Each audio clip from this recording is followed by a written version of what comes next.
What is up, ladies and gentlemen? Welcome back to my channel. Now, today we're going to be talking about smart people and how you would actually go about becoming a smart person. Actually, I lied, because in reality, there is no way to define being smart, because there is no general concrete way to define something like success, and you would assume people that are smarter are generally more successful. Now, you might be like, oh, well, what about IQ test? IQ is intelligence. I mean, not really. There are so many different variables that go into the results that will come from an IQ test. For example, just to name one, say motivation, right? If I'm not motivated to take an IQ test, I'm gonna get a low score because I'm not trying. Versus if you say that I will get $100,000 if I'm in the top 15% of people that score on the IQ test, I'd probably get a high score, something like 140. But if I had no incentive to do good on the test to begin with, I'd get something like 90, 100. With that being said, I do believe that IQ does have some usefulness. I just don't think it's an accurate measurement of intelligence because it has inconsistencies in it. But I think there is a direct correlation between people with high IQs and people that do good in university, college, school, you know what I'm saying? But with that being said, there is some inconsistencies in IQ. Now, most people would consider billionaires to be successful, especially if they attain their wealth legally and on their own, they didn't get any handouts. And most people would agree that a person that reads at a 5th grade reading level, a grown-ass man, has a low IQ and will not be successful, right? Well, if that's the case, right, why the hell does Floyd Mayweather have billions of dollars and this nigga can't even read a fucking chapter book? It's because our concept of intelligence is complete bullshit. IQ is not intelligence, and there are not multiple types of intelligence. The theory of multiple types of intelligences is almost baseless and lacks the amount of evidence that is needed for something like measuring intelligence. There is not enough evidence to back this claim, and to me, it's the equivalent of a participation trophy. It's almost as if like they're trying to make it seem that we're all smart when that's not the case. We are not all smart.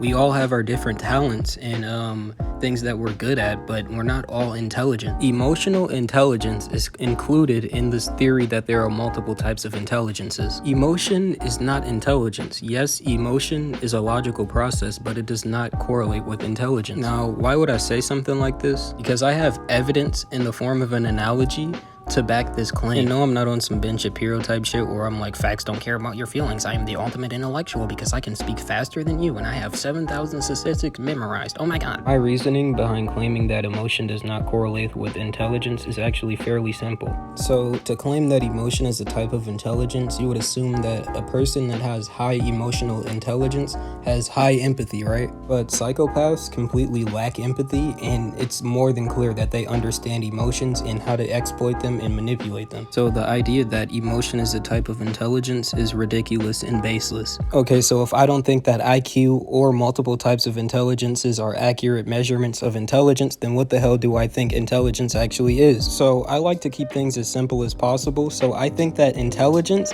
is the ability to pick up a skill or learn something and then the speed at which you can do so. So a smart person can learn more things and learn them faster. Now, how would you be able to do such things and become a smart person? I actually made a video on this a while back where I went in depth into this, but to generalize what I said in the video, which is really shitty, you just basically have to do more things more often and you will get smarter. But on a different note, let's talk about smart people and the truth about smart people. Now, I could sit up here and give you a list of stupid shit that smart people would never do, but that's honestly bullshit. You might see a lot of that on YouTube, but you won't see that from me because I'm not gonna bullshit you for fucking views. Now, the way that society perceives smart people is actually kind of stupid, because if you ever noticed, people don't tend to believe that you're smart unless they completely or at least halfway agree with what you just said.